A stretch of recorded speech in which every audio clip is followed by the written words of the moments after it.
ahorita nos van a decir sus compañeros, los que nos van a poner fenilcetonuria. Es mucho más común fenilcetonuria. Ver algún caso.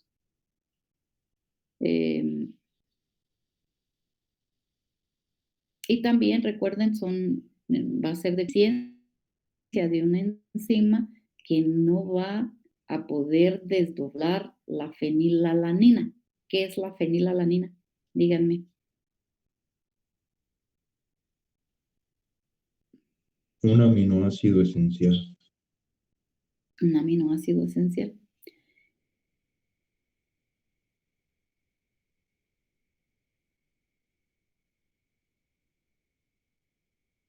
Transformarse, y entonces, pues, los dos son esenciales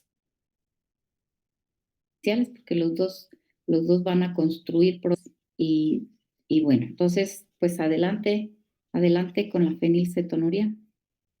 Sí, doctora, deje presente.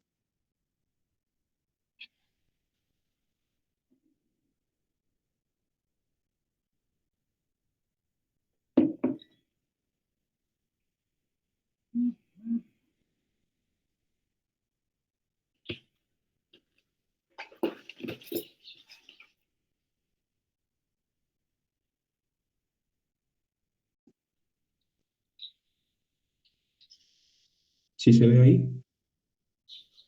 Sí. Ok. Bueno, vamos a comenzar con el tema de la fenilcetonuria y se los vamos a presentar mi compañera Adriana y su servidor Daniel. Bueno, vamos a dar una pequeña introducción, ya que estas enfermedades son dadas por defectos en el metabolismo de los aminoácidos. Y para hacer una remembranza, pues los aminoácidos van a ser moléculas formadas por un grupo amino, que lo encontramos en el esquemita de la parte izquierda, y un grupo carboxilo, que se encuentra en la parte derecha, además de una cadena lateral con su radical. Y el ser humano, como ya sabemos, pues va a utilizar 20 aminoácidos de todos los que existen en la naturaleza, pues solo 20 son los que se necesitan para la formación de distintas proteínas o enzimas, que como ya sabemos, pues nos van a ayudar en distintos procesos metabólicos y para distinta formación de estructuras. Y los más importantes van a formar parte estructural de las proteínas y se conocen alrededor de 70 enfermedades relacionadas al metabolismo de los aminoácidos. Estas son raras, como ya nos había mencionado la doctora, y aquí figuran la cistinosis, la homocistinuria, la fenilcetonuria, que es en la que nos vamos a centrar, y otra que es la alcaptonuria. En total, de todas estas enfermedades, mencionan las bibliografías que se presentan de un caso por cada 10,000 nacidos vivos, y la mayoría de estas enfermedades se va a originar por una acumulación de los intermediarios específicos. Esto va a causar un trastorno en el desarrollo neural y un retraso mental, ya que como más adelante les voy a mencionar, y como nos dijo la doctora, pues aquí hay una deficiencia enzimática, con lo cual no se van a ocupar estos sustratos, estos aminoácidos, y por lo tanto va a haber un acúmulo de estos en la sangre. Bueno, Así es, Daniel. Y entonces es uno en cada 10,000 a 15,000 más o menos, es lo que, y en cualquier referencia que ustedes vean, esa les va a decir esa, pues, prevalencia o incidencia de uno en cada 10 a 15,000. Que, que entonces en comparación con la galactosemia, vean, si es hasta cuántas veces menos, 5, ¿verdad? 5 Menos, o veces. sea, sí, 5. Entonces, pues sí va a ser más frecuente y probablemente a lo mejor cuando vayan a hospital, sí en neonatología o cuando vayan a servicio de endocrino, porque los endocrinos son luego los que ven estas alteraciones, sí van a poder ver a lo mejor algún paciente con fenilcetonuria. Quizás sí también con galactosemia, pero bueno, da más suerte para ustedes, ¿no? Pues, por el porcentaje. Adelante, Daniel. Sí, doctora. Bueno, y ahora hablando del aminoácido que nos compete, pues la fenilalanina va a ser un aminoácido esencial. La fenilalanina, que se obtiene de la dieta y que no se utiliza para la síntesis de proteínas, normalmente se va a degradar hacia tirosina, como podemos ver en el esquema de la parte superior, por una vía metabólica. Pero cuando hay un déficit de esta enzima que ahorita les voy a mencionar, de la fenilalanina hidroxilasa hepática, cuando hay una deficiencia de esta o de algún cofactor, que es la tetrahidrobiopterina, cuando hay una deficiencia de alguno de estos dos, pues no se va a metabolizar este aminoácido, la fenilalanina, con lo cual pues no va a llegar a producirse la tirosina y va a haber un acúmulo de este aminoácido en la sangre o en otros líquidos corporales, con lo cual el primer órgano dañado y el más afectado va a ser el cerebro, ocasionando un retraso mental, pero ya más adelante nuestra compañera Adriana nos lo va a mencionar. Bueno, y la fenilcetonuria va a ser uno de los errores del metabolismo más frecuentes. Como ya les había mencionado, una prevalencia de entre 1 a 10.000 a 1 a 15.000 nacidos vivos. Y el sistema nervioso central va a ser el primer órgano afectado, teniendo retraso mental como su primera manifestación fenotípica. Y es un trastorno incluido dentro de los errores innatos del metabolismo por toxicidad. Esto porque hay un acúmulo de este aminoácido, con lo cual va a haber una toxicidad a distintos órganos. Y este se incluye dentro de los trastornos del metabolismo de los aminoácidos y de los ácidos orgánicos. Bueno, y la fenilcetonuria, como ya les había mencionado, va a haber una deficiencia de una enzima que es la fenilalanina hidroxilasa hepática.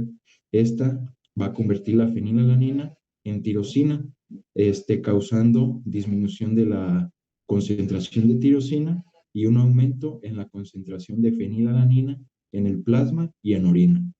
Y dicen las bibliografías que los niveles que se ocupan para asociarse a un retraso mental, si no se inicia un tratamiento, son de aproximadamente mayores a 120 micromoles por litro en ayuno. Que esto sería más o menos en gramos sobre decilitro, tiene que haber más de 20 miligramos sobre decilitro para asociarse a un retraso mental, pero eso ya más adelante se los voy a mencionar. Bueno, y también es importante tener en cuenta que hay otras formas de hiperfenilalaniniemias, pero nosotros nos vamos a centrar en la forma clásica, que es la más frecuente debido a esta deficiencia enzimática que ya les mencioné. Pero hay otras formas que ocurren cuando hay niveles menores de fenilalanina y que generalmente no van a requerir un tratamiento. Y estas van a ocurrir cuando la concentración plasmática de la fenilalanina va a ser superior a la normal, teniendo en cuenta que la concentración normal es de mayor a 2 miligramos sobre decilitro. Algunas bibliografías mencionan que debe de ser menor a 2.5 miligramos o 120 micromoles por litro, pero esta concentración para pertenecer a este grupo debe ser también menor a 20 miligramos sobre decilitro. Y el Nelson mencionaba un ejemplo cuando hay una deficiencia del cofactor, que ya les había mencionado, el BH4, si también este se altera, por consecuente, por sus rutas metabólicas, va a alterar el metabolismo de la fenilalanina y también el de la tirosina principalmente, pero también afecta el metabolismo del triptófano. Con esto se provoca una alteración en la síntesis de varios neurotransmisores, pero estos son otros tipos de situaciones que no son tan frecuentes. Nosotros nos vamos a centrar en la forma clásica de esta enfermedad. Y ahora hablando un poco sobre su etiología, vamos a ver que la fenilcetonuria es una enfermedad de origen genético, como la gran mayoría de todos estos padecimientos. Tiene característica progresiva y su patrón de herencia va a ser autosómico recesivo, como todos los errores innatos. Y el modelo mendeliano de esta enfermedad explica que cuando ambos padres tienen el gen dañado, o sea, son portadores de la enfermedad, lo pueden transmitir a su hijo. Y este trastorno es autosómico recesivo y el gen se encuentra localizado en el cromosoma 12, en el brazo largo, como podemos ver aquí, en este brazo largo, en la región 2, en la banda 3 y en la subbanda 2. Y de este gen se reportan más de 400 mutaciones. Y hablando sobre su herencia, aquí este esquemita lo representa pues muy bien, ya que como les había mencionado, los padres al tener el gen malo, o sea, son portadores de la enfermedad, aquí lo señala de color rojo. Entonces, cuando estos padres, estos progenitores tienen descendencia, mencionan que cuando existe la descendencia, uno de los cuatro descendientes, o sea, un 25%, va a presentar la enfermedad, ya que va a adoptar los dos genes alterados de los progenitores, como podemos ver en el esquema. Y aquí se menciona que es un 25% de probabilidades, con lo cual va a presentar la enfermedad y va a tener el gen afectado. Y este sujeto pues puede transmitirlo a su descendencia, al igual que los demás que ahorita les voy a mencionar. Por otra parte, mencionan que hay un 50% de posibilidades que cuando los padres son portadores, de que transmitan el gen afectado a su descendencia en un 50%, pero también van a adquirir el gen normal en un 50%, por lo cual estos sujetos, el 50% de la descendencia va a ser solamente portador de la enfermedad, pero aún así puede transmitirla a su descendencia. Y un 25% de esta descendencia, cuando los padres son portadores, pues no va a adquirir la enfermedad, ni el gen afectado, y no va a ser ni portador ni nada, va a ser completamente normal. Y esto es lo que nos explica las leyes mendelianas. Y la descendencia del individuo afectado, pues debido a que la deficiencia de la fenilalanina hidroxilasa es tratable en la actualidad, pues los individuos afectados pueden ser intelectualmente normales y pueden tener sus propios hijos. Y si uno de los progenitores está afectado y el otro es portador, los hijos van a tener, aquí aumenta la probabilidad, ya que aquí van a tener un 50% de ser heterocigotos sanos, o sea, pues portadores, y un 50% de probabilidad de ser afectados. Aquí aumentan las posibilidades, pero estas probabilidades van a ser iguales en todos los embarazos.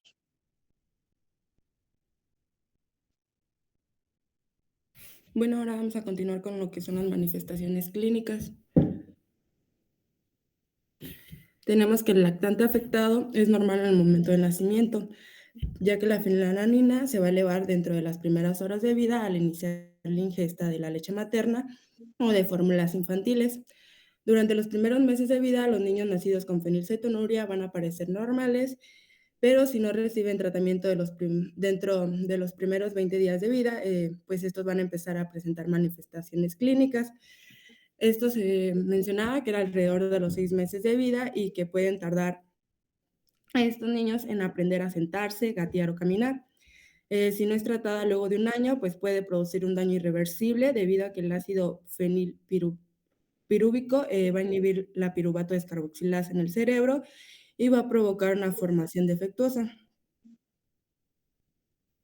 El retraso mental va a surgir gradualmente y puede no ser evidente durante los primeros meses de la vida. Generalmente va a ser grave y la mayoría de los pacientes pues, van a requerir una atención institucional si su enfermedad sigue sin recibir algún tratamiento. Cuando la fenilcetonuria clásica no se identifica en la etapa neonatal, el retraso mental siempre está presente, aunque su aparición es insidiosa y puede pasar desapercibida. Se va a acompañar esta de irritabilidad, hiperactividad, conductas agresivas, conductas autistas, poca capacidad del aprendizaje y en algunos casos de automutilación. En ocasiones la presencia de vómitos graves van a conducir a un diagnóstico erróneo de estenosis pilórica, pues ya que este va a presentarse como un síntoma inicial. Los niños más mayores que no han sido tratados se van a volver hiperactivos y van a presentar movimientos sin propósito alguno, balanceo rítmico y atetosis. En la exploración física, los lactantes van a presentar una complexión más ligera que sus hermanos sanos Y una tercera parte de los pacientes van a presentar microcefalia, espasticidad e hiperreflexia, que por error pues pueden ser diagnosticadas como una parálisis cerebral. En la exploración neurológica no se van a encontrar hallazgos específicos y la mayoría de los pacientes pues van a ser hipertónicos con reflejos tendinosos profundos hiperactivos. El 25% va a presentar crisis convulsivas y van a tener más del 50% de anormalidades en el electroencefalograma. El aumento en la concentración de fenilalanina va a causar un olor característico desagradable que se menciona a ácido fenilacético y se describe como a ratones homo en la piel y orina, mientras que la deficiencia de la tirosina pues va a afectar la síntesis de la melanina, causando una hipopigmentación de la piel, el pelo y de los ojos, y presencia de ojos claros. Es frecuente encontrar además exantema seborreico o eczematoso, que suele ser leve y desaparecer al crecer el niño. Va a presentar cambios en la piel tipo esclerodermia y va a ser frecuente observar lesiones en la sustancia blanca.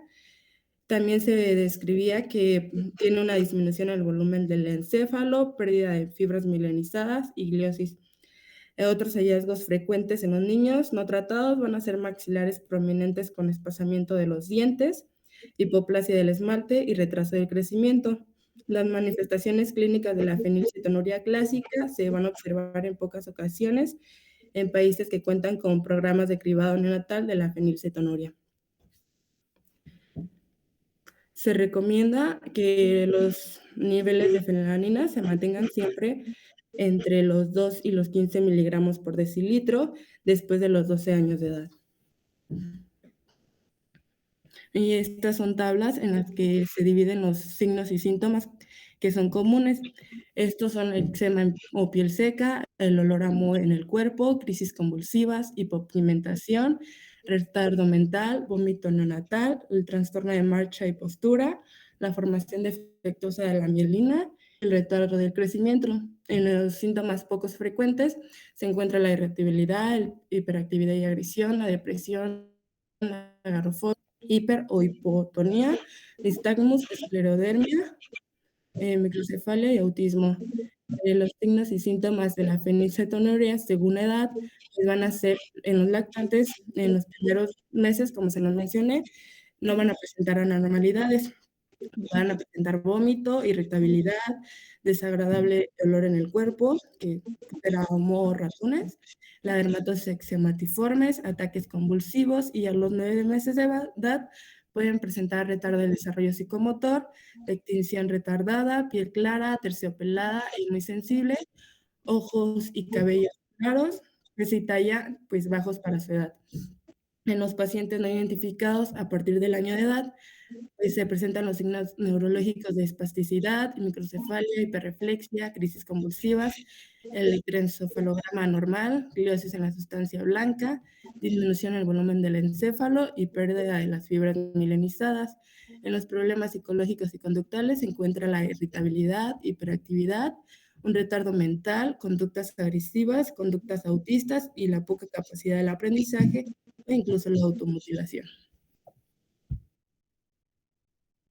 Bueno, y ahora pasando a lo que es el diagnóstico, aquí tenemos que tener en cuenta que, como ya nos mencionó nuestra compañera Adri, hay una aparición gradual y un carácter inespecífico de los síntomas clínicos tempranos, como lo son los vómitos, un retraso del desarrollo o los exantemas eczematizoides en la piel. La hiperfenilalanemia se suele diagnosticar mediante programas de cribado o de tamizaje aplicado a los recién nacidos. Y en los lactantes con un resultado positivo en el tamiz o en el cribado, el diagnóstico se debe confirmar mediante la determinación cuantitativa de la concentración de fenilalanina en el plasma, ya que como les mencioné, pues aquí van a estar los niveles elevados de fenilalanina. Y este es un dato muy importante para tener en cuenta.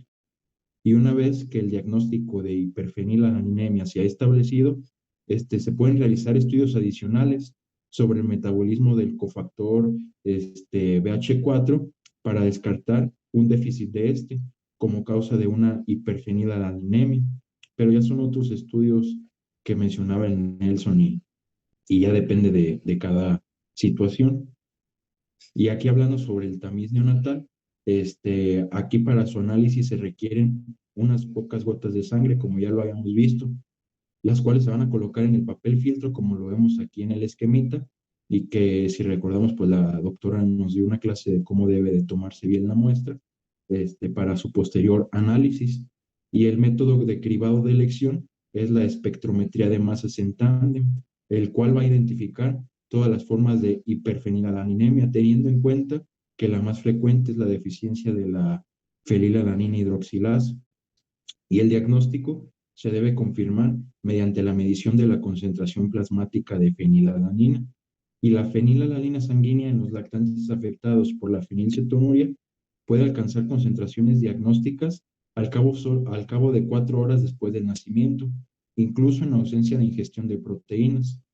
Y por eso se recomienda que la sangre para la prueba de detección se obtenga durante las primeras 24 a 48 horas de vida tras el consumo de proteínas para reducir la posibilidad de falsos negativos, especialmente cuando las formas son más leves o inespecíficas en el cuadro del recién nacido.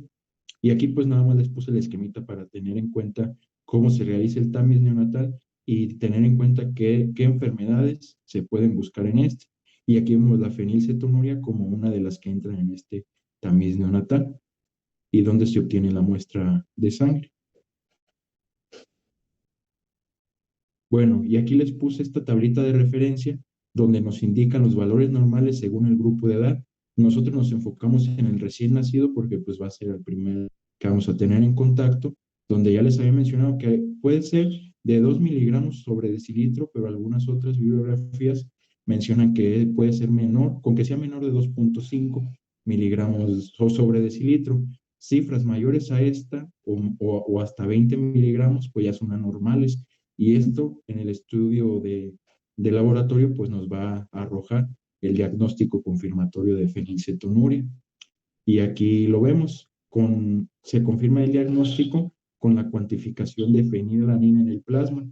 El Nelson mencionaba todavía un poco más, mayores a 360 micromoles, que viene siendo 6 miligramos sobre decilitro. Y para determinar también la actividad de la hidroxilasa hepática de esta enzima, se requiere una biopsia de hígado para ver cómo está trabajando esta enzima. Y aquí vemos que en la fenilcetonuria clásica, pues la actividad de esta enzima va a ser menor del 1% o si está muy disminuida, con lo cual se relaciona con los datos de la fenilalanina en sangre. Y en otras formas de la fenilcetonuria, en formas intermedias no tan graves, puede estar la enzima trabajando, pero no a su máxima capacidad, se encuentra entre un 5 a un 35%. También se puede buscar la relación de biopterina-neopterina, la cual permite descartar alteraciones en la vía del cofactor tetrahidrobiopterina. Con esto se diagnostica midiendo la dihidrobiopterina reductasa en los eritrocitos y analizando los metabolitos de la biopterina en orina. Y esta prueba debe llevarse a cabo en todos los lactantes con hiperfenilalaninemia. Y como ya nos había mencionado nuestra compañera Adriana, siempre tenemos que mantener los valores de fenilalanina entre 2 a 15 miligramos sobre decilitro después de los 12 años de edad. Pasando a su pronóstico, tenemos que va a ser necesario realizar un seguimiento de los niños y los adultos en una unidad operativa de salud especializada. La dieta debe ser individual y ajustada según la cantidad de fenilalanina que cada uno pueda presentar. Y se debe medir periódicamente los valores de la fenilalanina hidroxilasa hepática. En el caso de los niños, es posible que se deba realizar pruebas semanalmente durante el primer año de la vida. La interrupción de la dieta antes de los 8 años, pues nos puede determinar la disminución del coeficiente intelectual. Y durante la adolescencia y la adultez, uno de los siguientes problemas, que pues problemas en la atención, lentitud para pensar, problemas de conducta, temblores que se presentan como una agitación incontenible, el control clínico y de laboratorio y el seguimiento se deben realizar según un esquema y se debe considerar que el tratamiento pues, puede variar dependiendo de cada paciente. Se menciona que el esquema es una vez por semana durante el primer año de vida, sí, primer año de vida, 2 veces al mes de 1 a 12 años de edad, una vez por mes después de los 12 años de edad, una vez cada trimestre hasta los 18 años y 2 veces por semana durante el embarazo en una mujer diagnosticada previamente con la fenilcetonuria. La edad del inicio del tratamiento y el nivel del coeficiente intelectual pues van a estar inversamente relacionados cuando no se, dependiendo al tiempo que tarden en ser tratados. Y ya por último, pasando a su tratamiento, tenemos que el objetivo de este pues, va a consistir en reducir la fenilalalanina en el organismo a través de la restricción de la dieta de los alimentos que contienen, a un nivel que no afecte el desarrollo, pero que mantenga los niveles iguales o por debajo de 1 micromol por litro, restringiendo las fuentes de fenilalanina a una ingesta de 250 a 500 miligramos por día. Existen en el mercado formulaciones con un contenido bajo o nulo de este aminoácido. La dieta se debe empezar tan pronto como se haya realizado el diagnóstico. Generalmente se acepta que los lactantes que presentan concentraciones plasmáticas de la fenilalanina persistentes a mayores de 6 miligramos por decilitro, pues deben de ser tratados con una dieta de restricción de la fenilalanina. Actualmente no se recomienda la restricción dietética en los lactantes cuyas cifras se van a oscilar entre los 2 y los 6 miligramos por decilitro. Las concentraciones plasmáticas de la fenilalanina en los pacientes tratados se deben mantener lo más cercanas posible a los valores normales, dado que la fenilalanina no se sintetiza por el organismo y un tratamiento que se podría considerar como excesivo puede originar una deficiencia de la fenilalanina que se va a manifestar con un letargo, un retraso del desarrollo, anorexia o anemia, edema, diarrea e incluso la muerte. Además, la tirosina puede llegar a ser un aminoácido esencial en esta alteración y se debe asegurar su aporte adecuado. Se cree que las concentraciones plasmáticas se deben mantener entre los 2 y 6 miligramos por decilitro, al menos durante los primeros 12 años de vida, y se recomienda que todos los pacientes sigan con una dieta con restricción de la fenilalanina durante toda su vida. Y pues aquí puse una tabla donde son los alimentos prohibidos que se encuentran las carnes, aves, pescados, huevos y la leche. En los alimentos controlados, pues se puede consumir los que son las cereales, papillas de cereales, caldo de carne y las legumbres. Y los alimentos que pueden consumir libremente, pues es el azúcar, aceite, mantequilla, frutas y vegetales. Ya por último tenemos que algunos pacientes van a responder a la suplementación con el cofactor tetrahidrobiopterina por el déficit de la fenilalanina hidroxilasa. Puede reducir la concentración plasmática de esta sin la necesidad de seguir una dieta baja en la fenilalanina.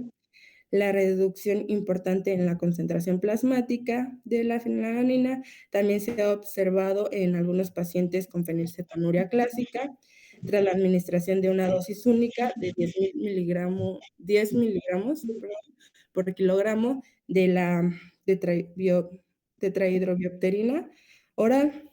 Otra terapia que también se ha usado es la de administración de aminoácidos largos neutrales que pues van a inhibir la captura de la fenilalanina por el transportador, disminuyendo así los niveles séricos. Pues hay trabajos que demuestran una mejoría parcial del estado cognitivo y en la producción de neurotransmisores. Y pues ya sería todo de nuestra parte.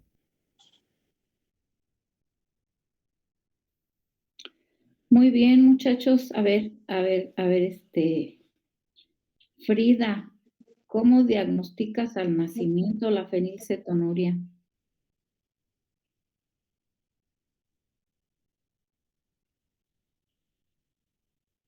Jorge Eduardo.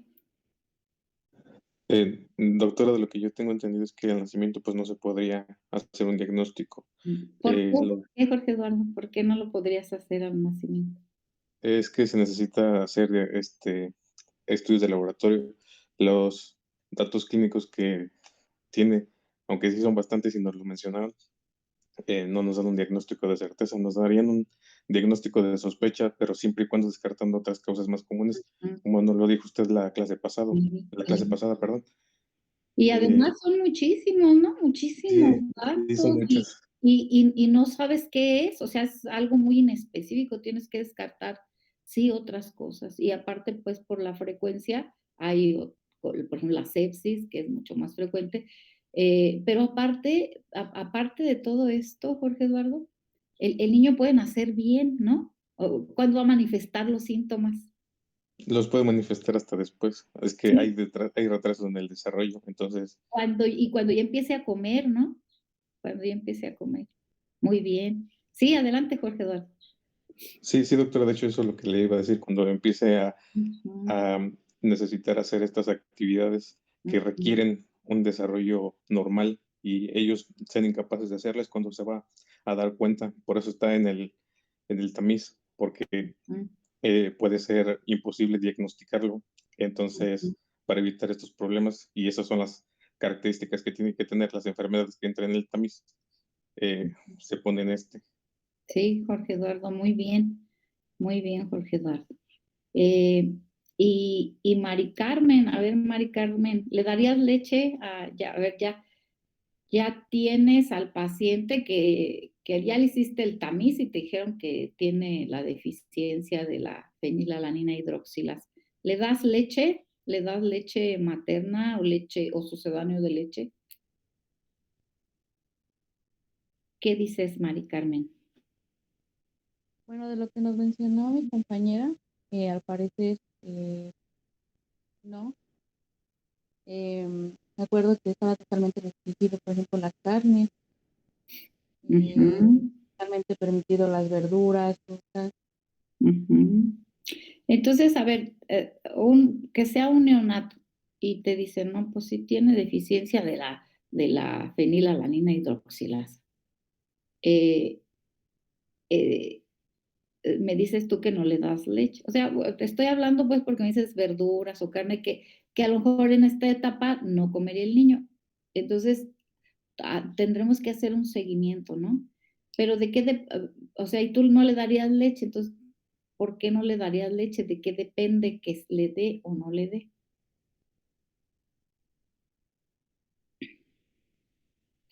Por ejemplo, en la galactosemia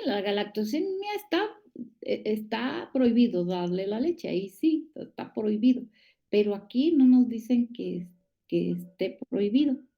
Entonces, ¿de qué dependerá que le dé leche o no? ¿De qué crees, Mari Carmen?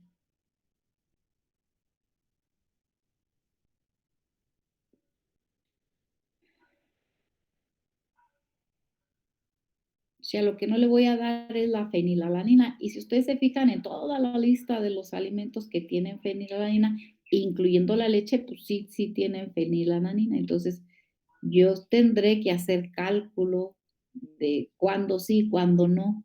Entonces, ¿le puedo dar leche? Sí, pero ¿cuándo? ¿Cuándo qué? Eso lo mencionó Daniel, ¿eh? Sí lo mencionó. Bueno, a lo mejor ahorita no te acuerdas, Mari Carmen. Es algo lógico. ¿Alguien quiere comentar cuándo sí le voy a dar la leche, cuándo no? Doctora, sería Sí, dependiendo de sí. los niveles. Sí, es dependiendo, sí, así es, Mari Carmen, y todos, ¿eh? Obviamente es dependiendo de los niveles. eh, Entonces yo voy a tener que estar haciendo, si llevo el seguimiento de un niño con fenilcetonuria, tengo que estarle midiendo cuánto tiene de elevado en el plasma. No debo de pasar de un nivel, porque si no le voy a dañar el sistema nervioso. Entonces, y ya también lo mencionó su compañero, ya puedo irle manejando la dieta y entonces no le voy a dañar el sistema nervioso y van a ser completamente normales. Entonces, depende del nivel y depende del nivel voy a ir quitando o voy a ir poniendo. Em, bueno, muy bien, Mari Carmen, muy bien. Em, bueno, pues alguien quiere preguntar algo, realizar algún comentario. Entonces, esta fenilcetonuria, el olor característico, ¿de qué es? ¿Qué olor tienen? Como de ratón, doctora, como de cueva de ratón, como a rancio. O de mojo también mencionó su compañera, pero sí huelen así, y sobre todo, obviamente, cuando tienen niveles elevados. Cuando están en control, pues no tienen ese olor, obviamente. Bueno, ¿algún comentario, alguna duda, de la fenilcetonuria, muchachos? ¿No? Bueno, entonces nos faltan 10 minutos. ¿Quieren que empecemos con la hiperplasia suprarrenal? O ya nos vemos mañana. Ustedes díganme. Pues depende de si el otro equipo está preparado, ¿no, doctora? A ver, ¿están preparados? Hiperplasia suprarrenal. Sí, doctora, sí lo tenemos. Ok. Si usted quiere que empecemos. Ok, pues vamos a empezar. Hiperplasia suprarrenal. Pues sí, vayan poniendo la presentación. Miren, el nombre ya les dice a qué se refiere, ¿no? Ya no hay necesidad de definirlo. Hiperplasia suprarrenal. Pero entonces sí tengo que saber qué hace la suprarrenal. A ver, en lo que pone en la presentación, ¿qué hace la suprarrenal? Andrea Saldaña.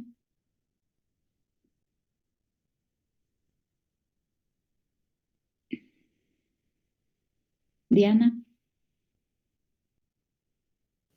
Pues sintetiza hormonas como las catecolaminas. Muy bien. Sintetiza hormonas.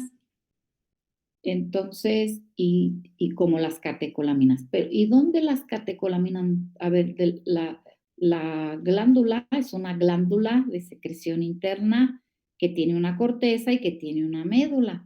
Entonces, en qué parte de estas dos que yo les mencioné, corteza o médula, se sintetizan las catecolaminas?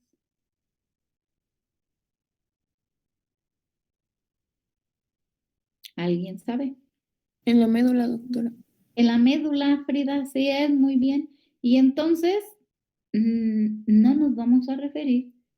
La hiperplasia, fíjense, cuando hay hiperplasia, sobre todo es la corteza. Entonces, hay hiperplasia, pero de la corteza. Entonces, ¿qué produce la corteza? Entonces, ya las catecolaminas las dejamos aparte, porque esas son de la médula.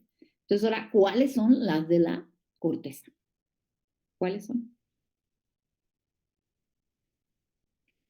¿Alguien sabe? Dulce.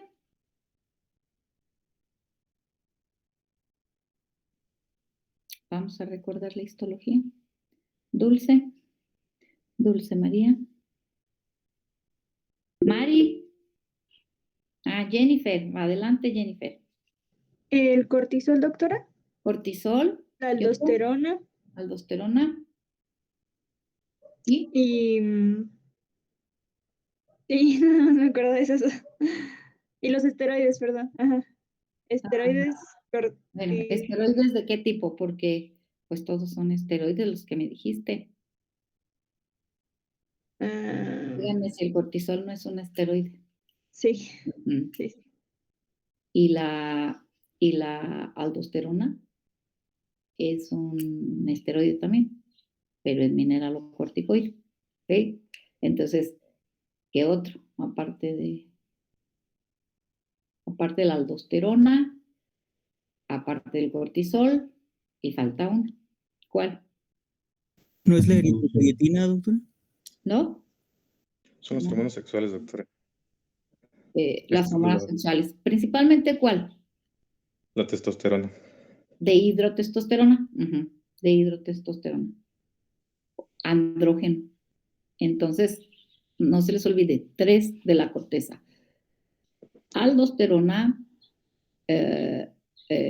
cortisol y andrógeno, dehidrotestosterona.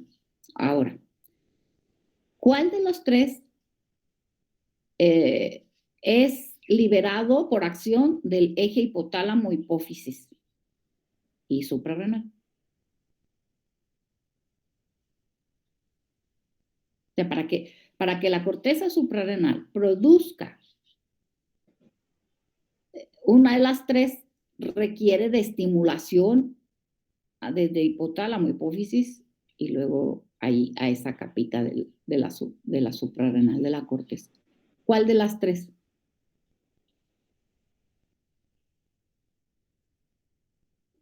¿El cortisol, la aldosterona o el andrógeno? ¿El cortisol? El cortisol, sí. La aldosterona, ¿cuál es el mecanismo de producción? ¿Por qué va a producirse? ¿Por qué la glándula va a producir aldosterona? ¿Cuál sería el estímulo? La angiotensina 2, doctora, es el principal para que se produzca la aldosterona. Angiotensina 2. ¿Y la angiotensina 2 dónde se produce? En los pulmones. Bueno, se transforma ahí en los pulmones. En Porque las caveolas, dicen, en las como caveolas. tal, no se produce ahí. No se produce ahí, se transforma. Entonces se transforma la angiotensina 2. ¿Y quién se transformó? O sea, ¿quién llegó ahí para transformarse? La angiotensina 1. ¿Y dónde se produjo la angiotensina 1? Bueno, es un metabolismo, del metabolismo de la angiotensinógeno. Es el sustrato por el que se produjo la angiotensina 1. Ajá, y bueno, pero ya como tal, angiotensina 1, la En el hígado. estructura, la molécula, en el hígado.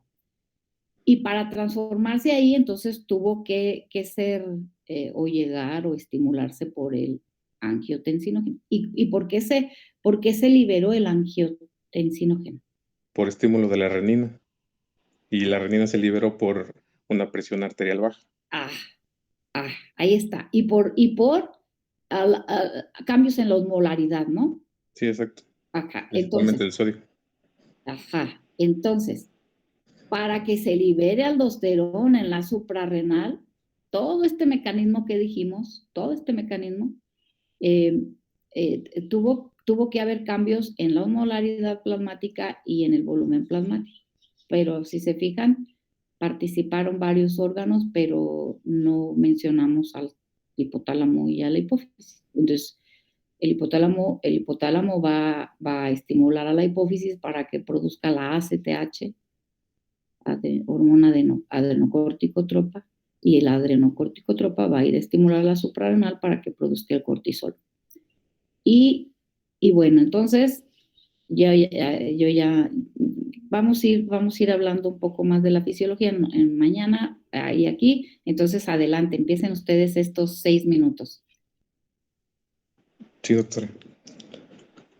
Bueno, para empezar, la definición creo que no está cambiando. No está cambiando, ¿verdad? No. No está cambiando, Jorge. Déjeme la vuelvo a compartir, doctora.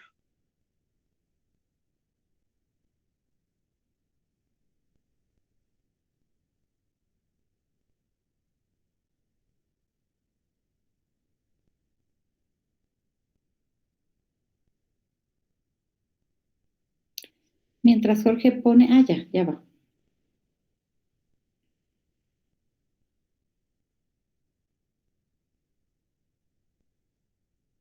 Sí, listo, doctora. Bueno, entonces para empezar con la definición de esta enfermedad, son un grupo de padecimientos que se transmiten con carácter autosómico recesivo, como todas las de este grupo que estamos revisando. Esto es secundario a la deficiencia de algunas de las múltiples enzimas que intervienen en la esteroidogénesis. Más adelante vamos a ver el proceso de esteroidogénesis y cuáles son las enzimas. Esto va a ocasionar entonces una disminución en la síntesis del cortisol, que es lo que nos preguntaba la doctora. El cortisol es la hormona que va a ser liberada a través de un estímulo, principalmente de hipotálamo y secundariamente de la hipófisis. Entonces, cuando este cortisol no se produzca, y esto lo vamos a ver más adelante, no va a haber un mecanismo de retroalimentación que le diga al hipotálamo que hay suficiente cortisol para dejar de producir hormonas estimulantes. Entonces, las hormonas estimulantes se van a seguir produciendo y si tenemos en cuenta que, como en todo en todo componente del sistema endocrino. Las glándulas van a recibir estímulo para la producción, también lo van a recibir para el crecimiento. Entonces, un estímulo prolongado y sin control, como ocurre en esta enfermedad, va a provocar un aumento en el tamaño de la glándula. A eso se le llama hiperplasia suprarrenal. Bueno, ahora la etiología. Los signos y síntomas van a derivar de la deficiencia final del producto esteroideo y de los productos acumulativos de los precursores formados. Estos proximales al bloqueo enzimático. Y es lo que les decía, ahorita vamos a ver el proceso de esteroidogénesis, dónde está la deficiencia y cuáles van a ser los resultados. Y por supuesto las manifestaciones de estas deficiencias enzimáticas. Bueno, aquí está en la imagen de abajo el eje hipotálamo-hipófisis suprarrenal, lo que nos preguntaba la doctora. En el hipotálamo se va a producir la hormona liberadora de corticotropina. Esta hormona va a estimular a las células corticótropas de la adenohipófisis para que éstas produzcan la hormona adrenocorticotrópica. Esta o ACTH va a ser la principal estimulante en la corteza suprarrenal para producir el principal glucocorticoide, que es el cortisol. Por supuesto, en conjunto con los demás glucocorticoides, pero el cortisol va a ser el principal en esta cadena. Entonces, al haber una disminución en la cantidad de cortisol, porque va a haber una producción menor en esta enfermedad, el mecanismo de retroalimentación negativa que va a surgir o que va a requerir el hipotálamo para dejar de liberar la hormona liberadora de corticotropina va a estar ausente. Por lo tanto, las estimulantes, que son las del hipotálamo y de la hipófisis, la ACTH va a estar constantemente liberándose a la sangre. Esto va a provocar un aumento en el tamaño de la glándula suprarrenal. Entonces, esta va a ser una enfermedad como todas las demás, y como ya nos lo explicó Daniel en el tema pasado, autosómica recesiva. 2 padres portadores, 25% de probabilidades de que haya un hijo afectado, y pues el hijo afectado es el que va a tener o va a presentar la enfermedad. Muy bien, Jorge Eduardo, bien interesante. Este minutito ya lo dejamos aquí mejor, porque lo que vas a explicar es muy interesante. Yo espero que todos estén escuchando, la verdad es muy, muy interesante. Y bueno, nos lo estás explicando muy bien, pues al igual que también sus otros compañeros explicaron muy bien, pero yo requiero que estén totalmente atentos para esto de la esteroidogénesis. Miren, esta enfermedad está en el tamiz metabólico, no está clasificada dentro de los errores innatos, pero vean ustedes, o sea, incluye a un nutriente, se puede decir, porque es el colesterol. Del colesterol van a derivar estas 3 hormonas, y entonces aquí está el mecanismo. Llegando mañana, yo le voy a preguntar a Frida Sofía las funciones del cortisol. Y también llegando le voy a preguntar a Diana Alexandra las capas de la corteza suprarrenal y dónde se producen estos 3, en qué capa. Entonces, y características generales, así como de 1 o 2 minutos. ¿De acuerdo? Entonces, a Diana Alexandra, capas de la corteza y sus productos, y las funciones del cortisol, a Frida Sofía. ¿Sí? Sí, doctora. Va. Entonces, pues nos vemos el día de mañana para hablar de la hiperplasia suprarrenal. Que tengan buen día. Gracias, doctora. Gracias, doctora. Hasta mañana. Hasta mañana. Disculpe, doctora. Sí, Leticia. No sé si al momento de pasar lista es que se estaba trabando mi... No, sí te puse asistencia. Quien no tiene asistencia es Gabriela Belén y Fabio Alberto.